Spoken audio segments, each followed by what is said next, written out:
Hi, and a big thanks for coming to our World Builders Anonymous help group in this dark, dangerous alley. My name isn't important, and I am a self-acclaimed world builder. Maps.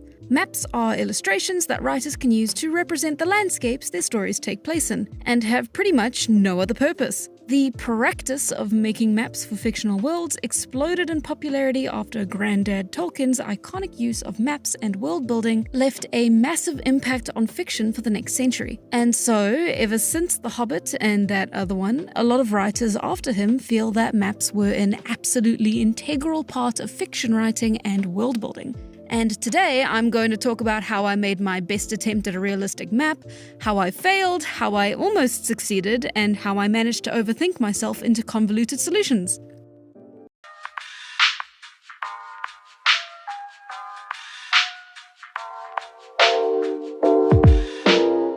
Now, I personally find using map work useful when developing a visual understanding of my story setting, but I'll also be the first to admit that drawing maps is not my favorite thing. I only do it when I absolutely need to, and not because I feel as if I have to. So, for our case study today, I'll be using a world map I made for my story that we've been following on my channel, Immortal, working title. Within the story, I've been developing a single culture within a fictional world, and as I worked, I started branching into their biomes, environments, star charts, and other ethnicities and cultures that could interact with that one culture. And in order to do all that effectively, I had to start considering locations and define the landscape in which they live. Which, of course, meant I had to flesh out the entire world as a whole, polar ice caps and all. So I had to make a world map. Essentially, building an entire planet from scratch, based on science that I only really learned in the process of making this map. But don't worry, I'm pretty sure I'm an expert now.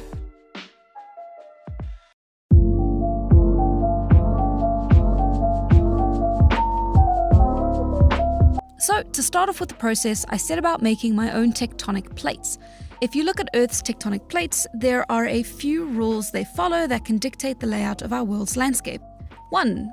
Tectonic plates constantly glide and shift over the inner layer of the Earth. 2. This means that these plates will often crash into each other as they glide into one another. And 3. These plates crashing together create different kinds of boundaries that are sorted into convergent, divergent, and transform boundaries. Now, again, I'm a little fuzzy with the details here, but from what I understand, convergent boundaries are when the plates move into each other. When an oceanic plate and a continental plate collide, the one plate slides under the other, and this makes the top plate rise up, form jagged edges, and become the location of mountain ranges and volcanoes. Divergent plates are when the plates move away from one another, causing molten rock to rise up to the surface, creating thinner rift zones between the crust and the asthenosphere, and transform boundaries move and slide against each other and can create faults and earthquake-prone areas. Now, all of this is really cool to talk about and play with conceptually, because once we set down our tectonic plates, we can use them as a guide for not only continental placement, but natural landmarks like mountain ranges, volcanoes, and faults, adding interesting and organic-looking landmarks to our stories. It is also interesting to note that the coasts of continents and other land masses tend to more or less hug these tectonic plates. It is by no means a rule, and I don't know any of the science behind it, but it's an interesting thing to think about when making your map.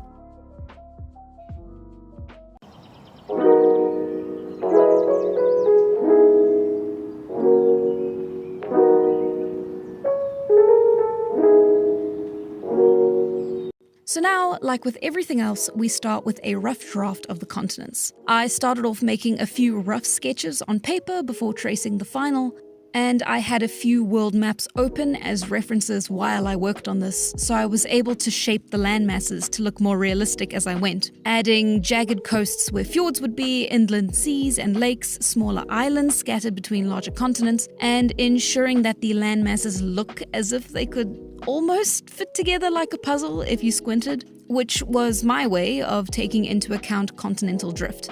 Oh, but try not to make them appear like they would fit perfectly together, since nature is never that perfect, and the little warped areas you can include only serve to make the map look more realistic.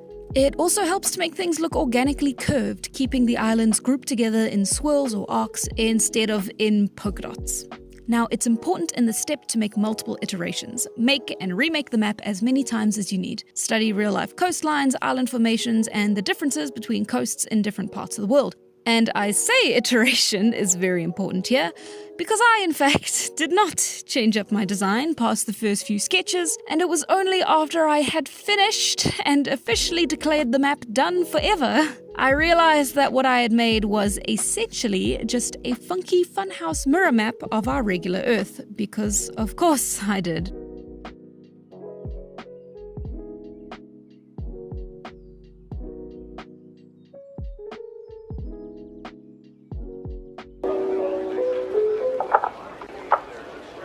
Moving on, making a graticule grid was the next step in my map design. Since I was creating a world map, I pretty much just lifted the grids from Earth exactly, with the horizontal lines being the latitude lines and the center line showing the equator.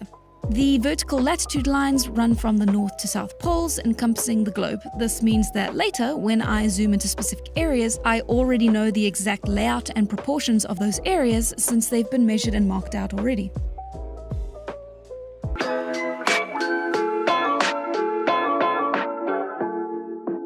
Once I had the general outline of the landmasses and tectonics worked out, I moved into the topography. Now, this took me ages, so expect to be in it for the long haul. I started off by making the highest high points, represented by yellow here where 3 tectonic plates converge, and here where more plates align. On this step, I pretty much just went with my gut. I wanted there to be a Himalayan-like section of the world, and I didn't want there to only be one highlands in the entire world, so I added a little bit to ensure variety, using the tectonics as a guideline. I then made the middle level, figuring out the areas that would be neither high nor low, but a transition point between the two. This is shown by the dark blue. The rest of the land was automatically set as the lowest level landscapes, marked by the medium blue.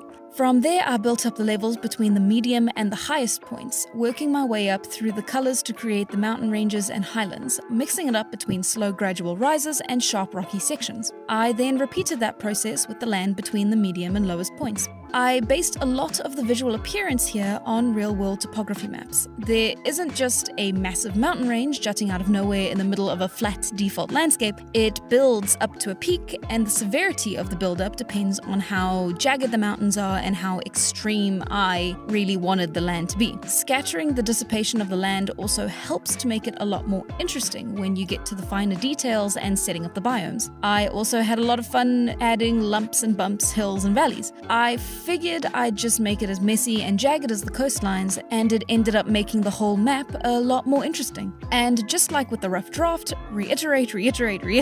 If you don't like how something looks, try again. Reaching for perfection first try is stupid, and the reason I never wrote anything good during high school, so there's no shame in making 100 versions of the same thing.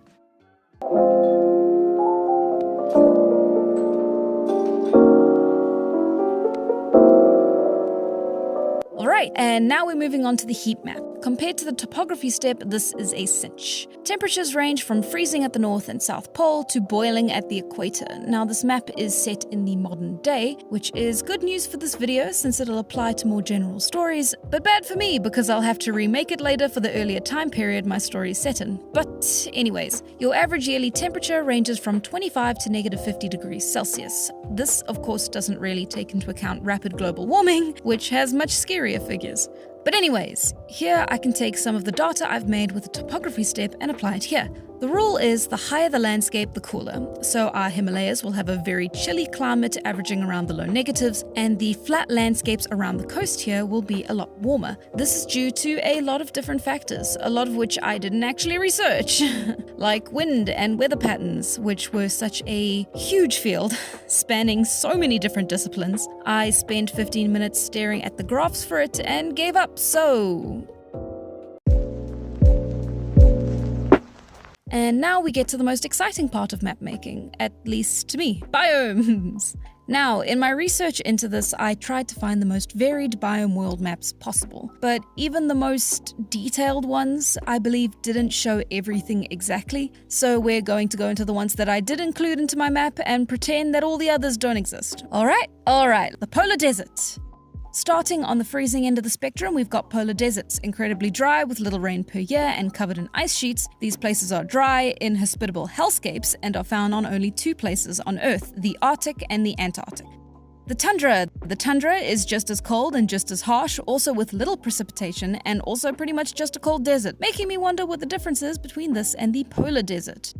The alpine tundra. As well as appearing closer to the poles, any landscape that gets to a high enough altitude becomes an alpine tundra. Rocky and mountainous, at best here you'll find low shrubbery, as it's too cold and windy here to support any other flora. But once you get low enough in altitude, you'll find the landscape will shift into sub-alpine forests filled with stunted trees. The alpine tundra also experiences seasonal shifts, getting snow in the winter and greenery in the summers.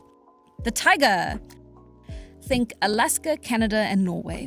The taiga biome is also known as a snow forest. This biome is characterized by its relatively lowlands placement, coniferous pine and spruce trees, and freezing winters. The taiga biome is relatively young by most standards, sprouting up, so to speak, around 12,000 years ago and replacing the mammoth steppe and ice sheet that took up much of the land before it. The montane forest. While the taigas and other biomes make up the lowlands of different climates, the montane ecosystem grow on the highland mountains and thrive in alpine climates. While these forests can be thick and lush at lower altitudes, as they rise higher they become sparse with less trees due to high winds and low temperatures. But these forests can be found in temperate, Mediterranean, subtropical and tropical areas. Each climate makes a different kind of montane forest, which is important to note when making your map. The temperate broadleaf forest. Think Central Park, England, and Japan for this one. The absolute vanilla fantasy default for biomes. This is your classic mixed forests, oak, beech, and birch trees, a very baseline climate at 3 to 23 degrees Celsius. Typically quite warm and rainy, these biomes also come with a dry season. The temperate steppe. The temperate steppe. For an excellent example of the temperate steppe, look no further than here. Because of the exposed nature of the biome, it can get excruciatingly hot in summer and well below freezing in winter. The best thing you're going to get here are some horses and a network of rivers to mark out the landscape. The dry steppe. The dry steppe is like the temperate steppe, but worse somehow. It's exactly like it sounds and can be either desert-like and barren or freezing and barren. Here though, it's a bit fuzzy definition-wise since I put it down as dry steppe on my map, but the cold steppe seems to be more popular a definition, and I believe when making the map I use the two concepts interchangeably. This definition though doesn't account for the differences between the desert steppe, the subtropical steppe, and the cold steppe, which all have different flora and fauna depending on where they are in the world, so I'd recommend doing a lot more research into which one you want when adding them into your story. The arid desert. Think camels and pyramids. The arid desert is just sand and very little rain that can lead to flash floods. Hardly any life forms other than bugs and nightmares. The arid desert is a great place to die.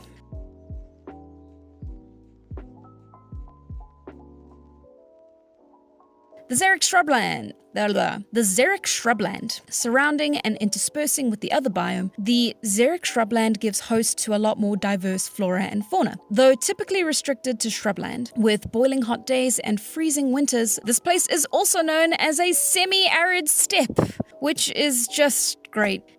The semi-arid shrubland. Typically containing a lot of shrubs and grasses with a loose spattering of trees here and there, these shrublands are rich in flora and often have beautiful flowers come the spring. They are also common along the seacoasts, adapting well to the wind and salt air of the ocean. The Mediterranean. The Mediterranean is a catch-all biome that covers forests, woodlands, savannas, shrublands, and grasslands, and commonly creates mosaic habitats where all these different environments are dotted around in small patches, like a mosaic. But overall, the biome is characterized by dry summers and rainy winters, with the temperature never dipping too low in the winter, and with the potential to be quite balmy in the summer. It is a much nicer place to live than some of the other biomes on this list. The savanna. Now, when doing my research, I found two different savannas, the tree and grassland savannas. but the only difference between the two that I can find is that one has more trees and bushland than the other. So, savannas are about 50% of Africa. They typically have a long wet season followed by a dry season where bushfires are very common. Interestingly, if they didn't have this dry period, much of the savanna would become tropical forest. And another cool thing, by traveling through a regular woodland and destroying a massive amount of trees in their wake, elephants can convert an entire forest into savanna.